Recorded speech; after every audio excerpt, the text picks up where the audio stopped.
بحكم عملي في محافظة رماح الحبيبة مع ربع السبيعي، لنا صديق عزيز وهو ناصر العمدة، ونعم الرجل ونعم الشاب.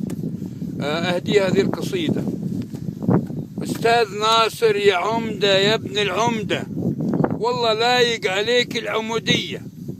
أستاذ ناصر يا عمدة يا ابن العمدة، والله لايق عليك العمودية.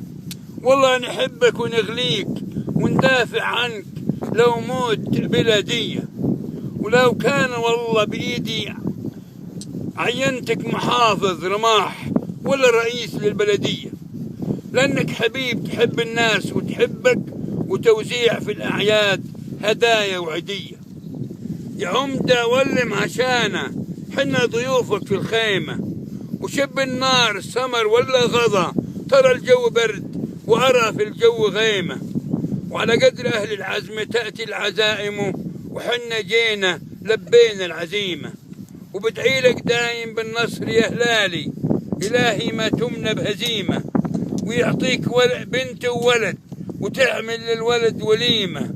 تسلم والله يا عمدة، والله لو أحكي عن كرمك لأعمل لك على تويتر والفيسبوك نميمة. يلا يلا قول اقلط يا الربع، سمى الله يحييكم، وخلي الحلا تمر وبسكويت ديمة.